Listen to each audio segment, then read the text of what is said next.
নমস্কার, আমি ডক্টর কুমার জ্যোতি। Astro prediction চ্যানেলে সকলকে স্বাগত ও শুভেচ্ছা। আজকের আলোচনার বিষয় মে মাস 2024 মীন রাশি জাতক জাতিকাদের বা মীন লগ্নের জাতক জাতিকাদের কেমন যাবে। এবারে আমি রিভার্স আলোচনা করব, অর্থাৎ মেষ থেকে মীন 12 রাশি বলে থাকি। আজকে মীন থেকে শুরু করছি রিভার্স আলোচনা। মীন করব আজকে আলোচনা, পরের দিন কুম্ভ, মকর, এইভাবে আমি লাস্ট আসবো মেষ। কারণ সবাই বলে যে দাদা মীন কবে বলবেন, কুম্ভ কবে বলবেন, এরকম বলে। তো এবারে আমি ঠিক করেছি রিভার্স আলোচনা করব, মীন দিয়ে আজকে শুরু করছি। তো প্রথমে আমরা রাশিফল আলোচনার প্রথমেই আমরা দেখে নিই যে মাসের প্রথমে কী ধরনের গ্রহ অবস্থান রয়েছে। তো মে মাসের 1 তারিখে আমরা দেখতে পাচ্ছি যে মেষ রাশিতে শুক্র ও রবি অবস্থান করছে। 10 তারিখে মাসের বুধ মীন থেকে চলে আসছে মেষে। বৃষ রাশিতে অবস্থান করছে বৃহস্পতি। পরবর্তীকালে 14 তারিখ মে মাসে চলে আসছে রবি এবং 19 তারিখ চলে আসছে মেষ থেকে শুক্র। কেতু রয়েছে সারা মাস কন্যা রাশিতে। চাঁদ মাসের 1 তারিখে মকর রাশিতে থাকছে এবং 1.5 দিন অন্তর সে তার রাশি পরিবর্তন করবে। শনি সারা মাস থাকছে কুম্ভ রাশিতে। মঙ্গল রাহু থাকছে মীন রাশিতে। বুধ মাসের প্রথমে থাকছে মীন রাশিতে, কিন্তু বুধ পরে 10 তারিখ চলে যাচ্ছে মেষ রাশিতে। এই হচ্ছে মোটামুটিভাবে মাসের গ্রহ অবস্থান। মাসে বেশ কটি গ্রহের অদল বদল হচ্ছে। তো আমরা এমন অবস্থায় আমরা দেখে নেব মীন লগ্ন বা মীন রাশি জাতক জাতিকাদের কেমন যাবে। প্রথমেই বলি শারীরিক মানসিক অবস্থা, কারণ লগ্নে মঙ্গল রাহু বা রাশিতে মঙ্গল রাহু যেহেতু অবস্থান করছে, শরীর মানসিকভাবে কিন্তু একটু ডিস্টার্ব হবার সম্ভাবনা রয়েছে। শারীরিকভাবে কিন্তু কিছু সমস্যার জায়গা রয়েছে। শারীরিকভাবে সাবধানতা অবলম্বন করতে হবে।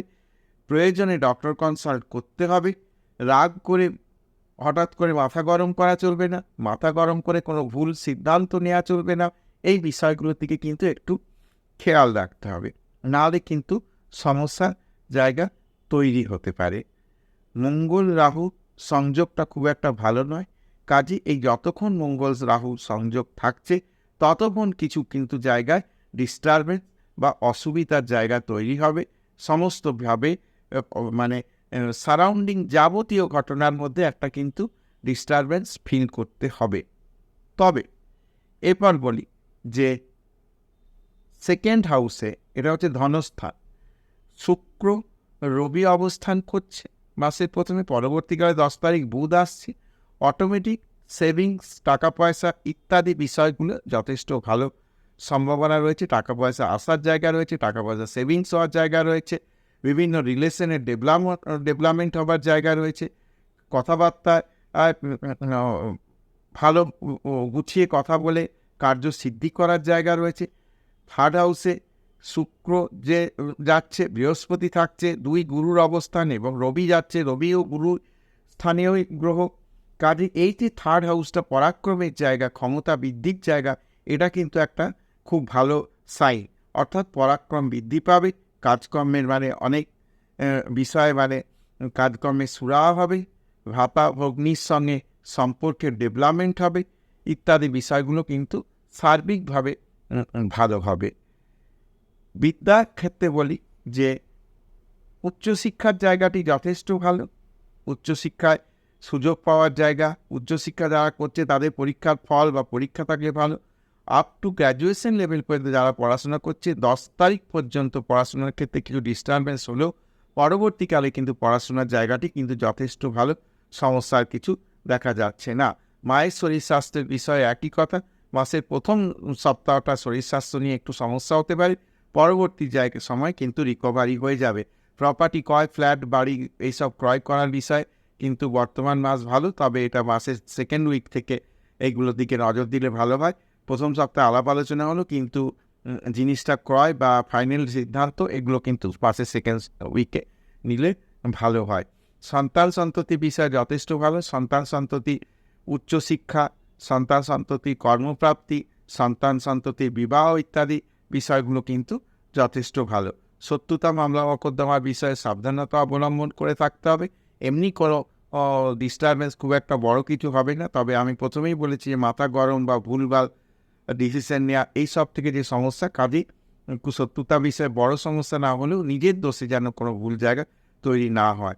সপ্তম স্থানে কেতুর অবস্থান করছে এবং বুধ কিন্তু 10 তারিখ পর্যন্ত নিজ রাশিতে অবস্থান করছে, যার জন্য পত্নীর শরীর স্বাস্থ্য বিষয়ে সাবধানতা অবলম্বন করতে হবে, ডক্টর কনসাল্ট করতে হবে, প্রয়োজনীয় যা সিদ্ধান্ত সেগুলো কিন্তু নিতে হবে, তাহলে মোটের উপর ভালো যাবে। ভাগ্যর ক্ষেত্রে কিন্তু একটা ভালো চমক রয়েছে।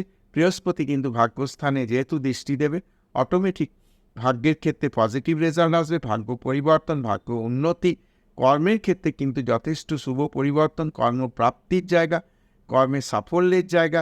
যারা কর্ম পাচ্ছিল না এতদিন, তাদের কিন্তু কর্মপ্রাপ্তি এই মাসে নিশ্চিত। চেষ্টা চরিত্রগুলো যদি যথাযোগ্য থাকে, তাহলে কিন্তু কর্মপ্রাপ্তি ইত্যাদি জায়গাগুলো কিন্তু যথেষ্ট ভালো হবে। আয় উন্নতির জায়গা রয়েছে, অর্থাৎ অর্থ আসার কিন্তু এ মাসে যথেষ্ট জায়গা রয়েছে, কিন্তু সেই অর্থকে ধরে রাখার দায়িত্বটা কিন্তু নিজের, কারণ সেই অর্থকে কিন্তু আবার ঝুঁকিপূর্ণ জায়গায় কিন্তু ইনভেস্ট করে দিলাম। শেয়ার টেয়ার দেখে শুনে, শেয়ারের বাজার ভালো চলছে, অন্য শেয়ারে লাভবান হচ্ছে দেখে আমিও শেয়ারে ইনভেস্ট করে দিলাম, এসব ক্ষেত্রে কিন্তু একটু দেখে শুনে ইনভেস্ট করতে পারলে আমার মনে হয় ভালো হবে, নচেত কিন্তু কিছু জায়গায় সমস্যা হয়ে যেতে পারে। বিদেশ যাত্রা ইত্যাদি বিষয় কিন্তু বর্তমান সময় ভালো, যাদের বিদেশ নিয়ে কথাবার্তা চলছে, বাইরে পড়াশোনা করতে যাওয়া, বাইরে কর্মের উদ্দেশ্যে, বাইরে ব্যবসায়িক উদ্দেশ্যে, তাদের কিন্তু বর্তমান সময় মোটের উপর ভালো। চেষ্টা চরিত্র জারি রাখতে হবে। পেপারপত্র, পাসপোর্ট, ভিসা ইত্যাদি বিষয়ে যে সমস্যা মনে হচ্ছে, সেই সমস্যাগুলো কেটে যাবে, কোনো সমস্যা হবে না। আলটিমেট কিন্তু এই মাসে যাওয়ার বিষয়ে অনেকটাই পজিটিভ জায়গা রয়েছে। তো এই হচ্ছে মেষ থেকে মীন রাশি আমি আলোচনা করলাম। তো আশা করছি ভিডিওটা ভালো লাগবে।